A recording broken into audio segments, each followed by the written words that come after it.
Chris Harrison. He's opened his house up to me, so I'm staying with him. Originally, I'm from a small town called Coleman, Alabama. So being all the way out in California, it's a long ways from home. But I knew that's what God wanted me to do. I met Chris about a year ago. Whenever it was my first trip to India and Bhutan.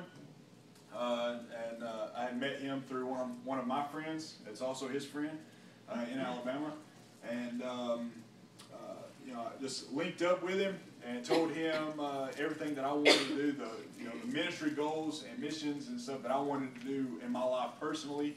And he explained to me about Agape International, what they were doing, what they were wanting to do, working with refugees and people that come over to the U.S. from India, Nepal, and Bhutan, but also to go over there as well to reach the countries that are in the 1040 window, the people that don't know a lot about Christ. They don't know who Jesus is. They don't know what He did for them.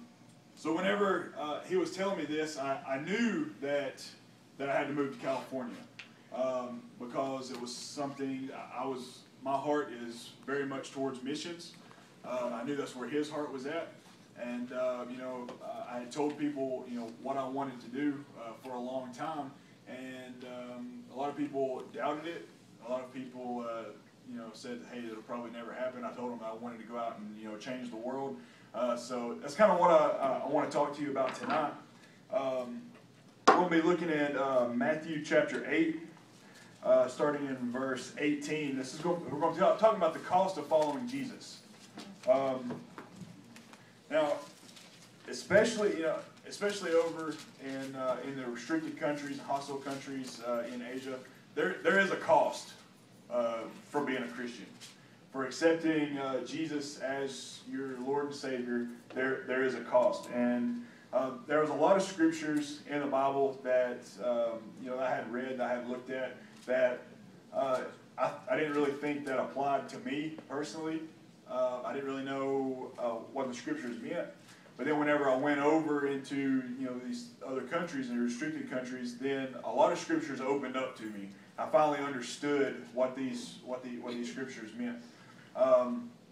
One thing that really stuck out to me while we were in India a year ago was giving an altar call and people coming up and asking for prayer for courage and strength to be able to, tell their families that, hey, I'm a Christian, or to be able to, publicly come out and say, that they have accepted Christ, and that really changed my perspective on that. Is because here, you can be a Christian. You're free to be a Christ follower. You're free to pray however you want.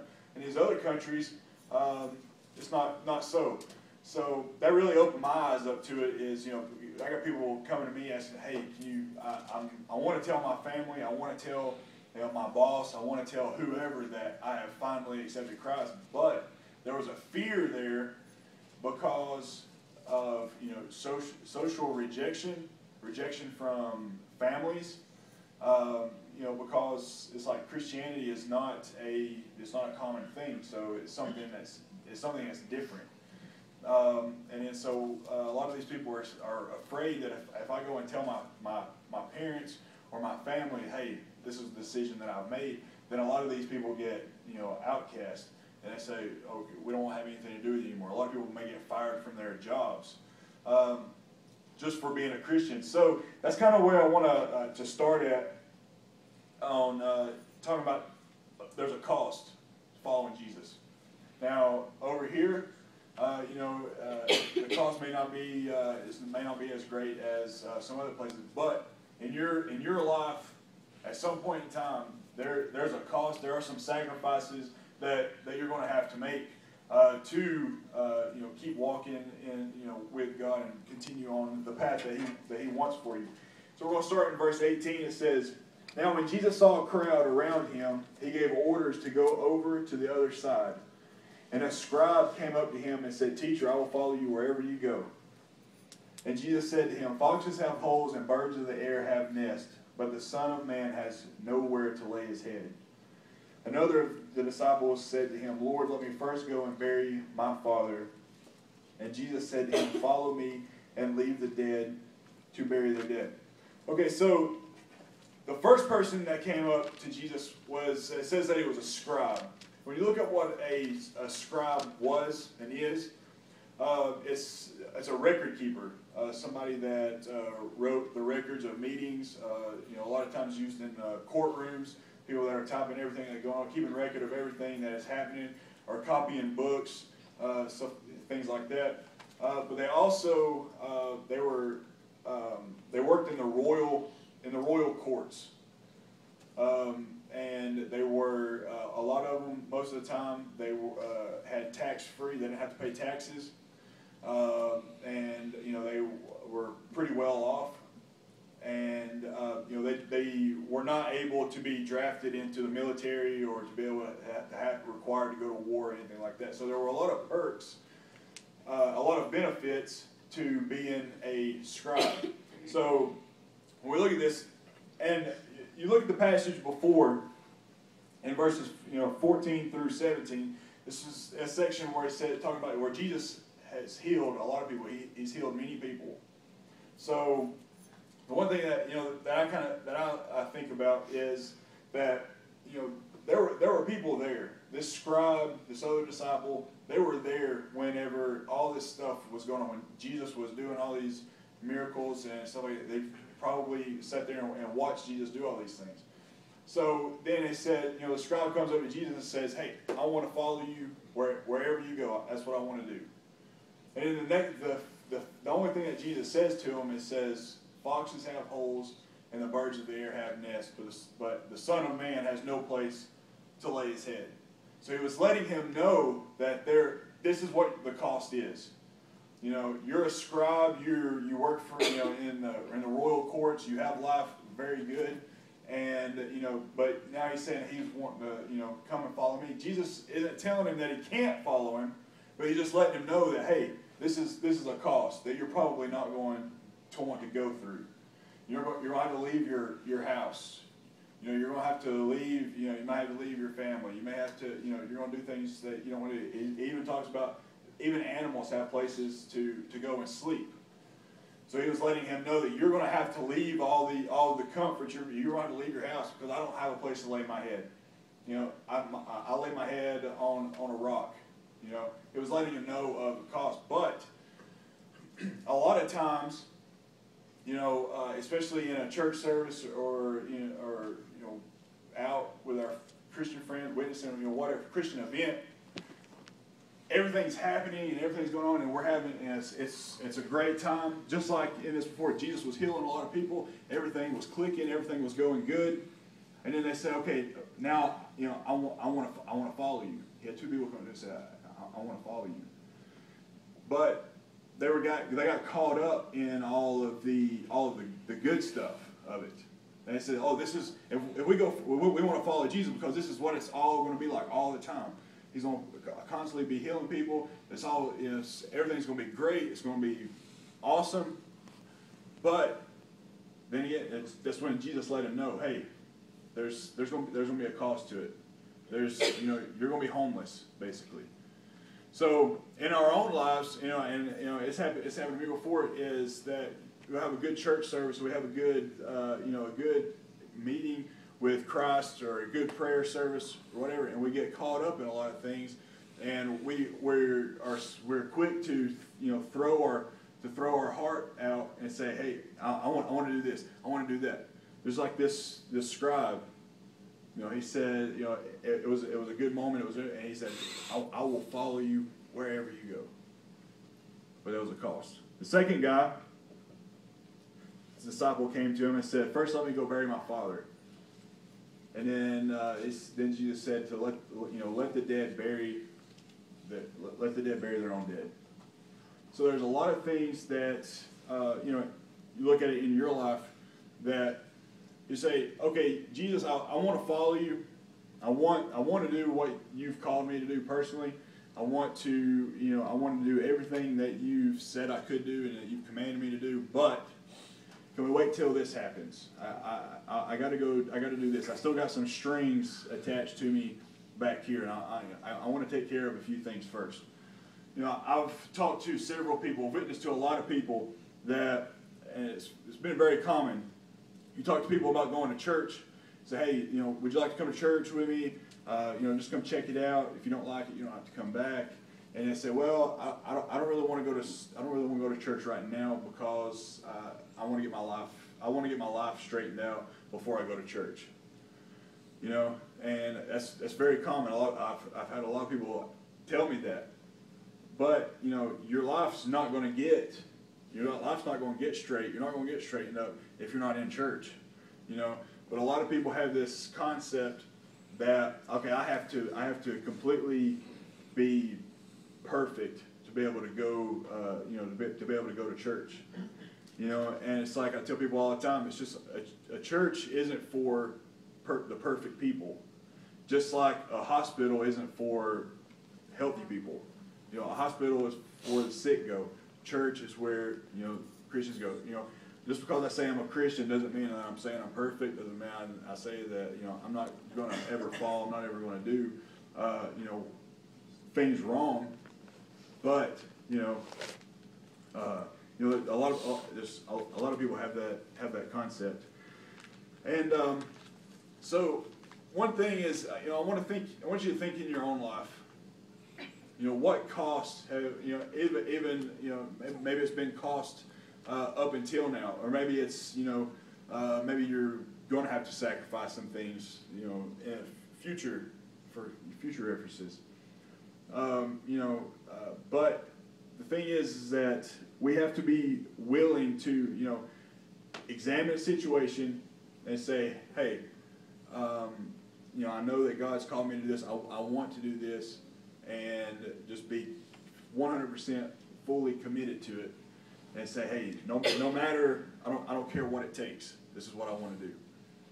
And one thing I was wanting to share with you is something else about me. I've known for a long time that I was going to be in ministry. Ever since I was 10 years old, I've known that I was going to be in some type of ministry. I didn't know exactly what. At one point in time, I wanted to be a pastor over a church. Another point in time, I wanted to be a youth pastor. Another point in time, I wanted to be something else, Sunday school teacher. Then it got to where, okay, I want to do missions. This is what I want to do. I want to go and preach the gospel to people that haven't heard, and and do that. So whenever I was 10 years old, I started. My parents built me a small building in the backyard, and it was my church. And I went and would gather all the neighborhood kids, and 4 o'clock every Saturday afternoon, I'd grab all the neighborhood kids, about 6 or 8 of them, bring them in the building, and then I would just preach to them the best that I knew how. And then so to me that was my pastoring, I guess. And then when I was 13, I went on my first missions trip. I went to Honduras, really enjoyed it, wanted to stay. My mom wouldn't let me. Then I knew that I wanted to do mission. I wanted to be a missionary overseas, and to preach and stuff like that. But my point is that I've been in some type of leadership in a church ever since I was 13, 14, or 15. That's most of the churches that I've been to, I've been over some sort of class or something. And a lot of times, if I would have an idea about something, I would be like, hey, let's do this. I think this will work.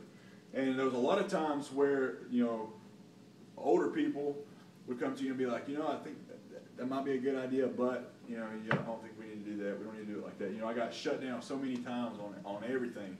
And then it's to the point to where it's like, I have people tell me, well, you're too young to do, all of this, and you're too young to, this will never happen. Well, then I started telling people, I guess my dream for ministry, what I feel like that God gave me, was to change the world. For me, that's what I want to do. Be a world changer. To go into, I tell people all the time, so well, what countries do you want to be a missionary to? And I say all of them.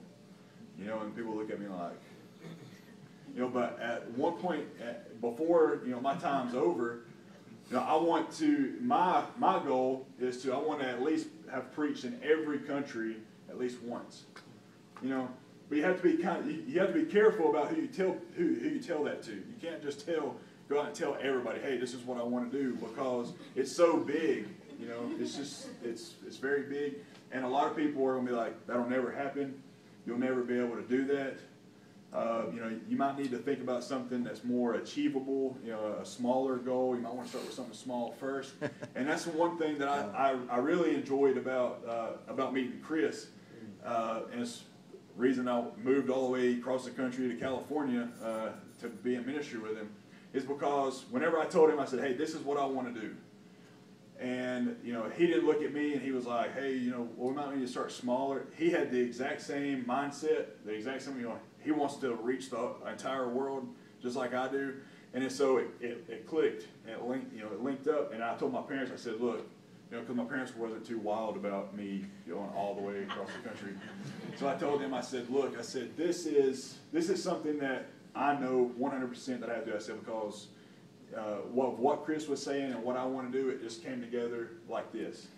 I said, I told my parents, I said, if I don't do this, then I said, I'll miss it. I'll miss everything. You know, whether I'll completely, you know, I just felt like if I didn't do it, I was going to completely miss what God wanted me to do. So in saying that, you know, no matter, you know, I know we got some young people in here, but, you know, you're going to have goals. You're going to have, you know, a dream, or visions that maybe you feel like that God says, hey, this is what I want you to do. You know, don't let anybody say, well, you know, you're too young to do that. You know, because God uses young people. You know, how many know that?